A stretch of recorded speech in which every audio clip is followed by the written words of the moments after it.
Railway station में गंदे फटे हुए कपड़े पहनकर हाथ में चाय लेकर पूरा स्टेशन घूमते हुए चाय बेचती रहती है शारदा। स्टेशन में आते जाते लोगों से, भैया चाय, दीदी चाय ले लो ना दीदी, गर्मा गर्म चाय, ऐसे कहते हुए उनके आगे पीछे घूमती रहती है शारदा। कुछ लोग तो चाय पी लेते हैं, लेकिन बहुत लोग शारदा को देख घिन आकर उससे दूर चले जाते हैं। शारदा बहुत थक जाती है, लेकिन फिर भी वो सूरज के ढलने तक चाय बेचती रहती है। उसके कमाए हुए पैसों से ही वो कुछ सामग्री लाकर उस रेलवे स्टेशन के पीछे एक शेड में मौजूद उसके दादा दादी के पास जाती है और उन दोनों के लिए खाना बनाती है। फिर से सुबह उठकर बूढ़े लोगों के लिए खाना बनाकर चाय तैयार करके चाय को लेकर स्टेशन जाती है और वहां शाम होने तक चाय बेचती रहती है। उन्हीं कमाए हुए पैसों से वो अपने बूढ़े दादा दादी का ख्याल रखती है। हर रोज की तरह शारदा रेलवे स्टेशन में चाय बेचती रहती है, लेकिन उस दिन उसके पास एक बूढ़ा आदमी चलमैया आता है। एक चाय देना बेटी, ऐसे कहकर एक चाय पीकर, बड़ी अच्छी चाय है, तुम्हारा नाम क्या है? मेरा नाम शारदा है जी।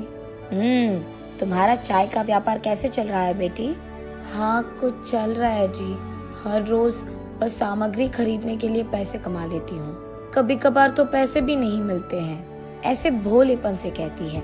अगर तुम इन फटे कपड़ों में इस गंदी हालत में चाय बेचोगी तो कौन चाय खरीदेगा बोलो? वही अगर तुम सूखे अच्छे कपड़े पहनोगी तो कोई भी तुम्हारे पास चाय खरीदेगा। सिर्फ चाय का स्वाद अच्छा है तो नहीं चलेगा बेटी, तुम्हें भी तो साफ रहना है। मेरे पास दो कपड़े हैं, उन्हीं को मैं पहनती रहती हूँ। अब नए कपड़े खरीदने के लिए मेरे पास पैसे भी नहीं हैं। तुम्हारे माता पिता क्या करते हैं बेटी? मेरे माँ बाप मर गए, मैं अपने दादा दादी के पास रहती हूँ। ओह ऐसा क्या, वो कहाँ है बेटी? वो दोनों इस रेलवे स्टेशन के पीछे एक शेड में रहते हैं। ओहो, तो तुम लोगों के पास घर भी नहीं है? तुम कौन सी गांव से हो? ऐसे पूछता है चलमैया। यही पास में जगन्नाथपुरम से हैं हम, कुछ दिन पहले तक हम वही रहते थे। अच्छा, तो फिर अब यहाँ क्यों आए तुम लोग? क्योंकि कुछ दिन पहले हमारे गांव का सरपंच हमारा घर हमसे छीनकर हमें बाहर भेज दिया है। ऐसा क्या, क्यों? तब शारदा जो कुछ भी हुआ चलमैया को बताती है।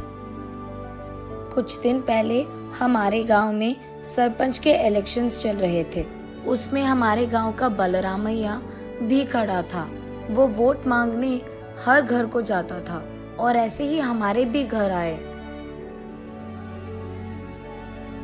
तब मेरा दादा, पिछली बार जब सरपंच बने थे तो गांव के सारे पैसे तुम ही खा गए, सरकार के प्रोजेक्ट्स के पैसे भी तुमने ही खा लिया। तुमको मैं वोट नहीं डालूंगा, नया लड़का जो आया उसी को वोट डालूंगा मैं, ऐसे कह दिया दादा ने। ये बात सुनकर बलरामैया क्रोधित होकर, मेरे जीतने के बाद मैं तुम्हें इस गांव से ही बाहर निकाल दूंगा, ऐसे उसने चेतावनी दी थी।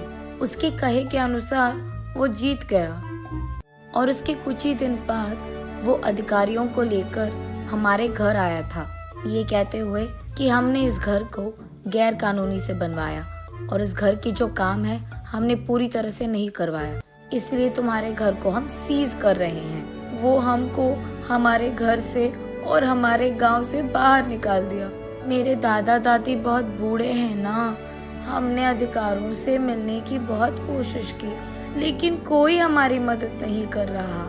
इसीलिए मैं चाय बेचकर जो भी पैसे कमाती हूँ उसी से उनका देखभाल कर रही हूँ, ऐसे वो बहुत दुख में कहती है। तब चलमैया, ठीक है, मैं तुझे इस स्टेशन में एक छोटा सा शॉप किराए पे दूंगा, तुम वहाँ अपना चाय का व्यापार लगा सकती हो, ऐसे कहते हैं। पर मेरे पास तो पैसे नहीं है दादा। धीरे धीरे से दे देना बेटी, तुम पहले व्यापार तो शुरू करो। अगले ही दिन चलमैया शारदा को नए कपड़े और चाय बनाने के लिए जरूरी सामग्री 1 महीने तक का खरीद के देता है। ऐसे शारदा रेलवे स्टेशन में चाय का दुकान खोलती है। उस दिन से सुबह से शाम और शाम से रात तक वो लगातार काम करती रही, अलग प्रकार के चाय बनाते हुए सबको उसकी तरफ आकर्षित करती आ रही थी। कुछ ही दिन में रेलवे स्टेशन को आए वाले यात्रीगण ही नहीं बल्कि गांव से भी लोग उसके चाय पीने आ रहे थे। ऐसे कुछ ही दिनों में शारदा के दुकान वाली रेलवे स्टेशन से कुछ ही दूर में जो रेलवे स्टेशन था, उसके अधिकारी भी शारदा से उनके रेलवे स्टेशन में ब्रांच लगाने के लिए पूछते हैं। उनके कुछ दिन बाद वो 2 के चाय ब्रांचेस बहुत सारे ब्रांचेस बन जाते हैं। एक चाय की दुकान से शुरू करके शारदा कुछ ही दिनों में इन सारे ब्रांचेस की मालिक बन जाती है।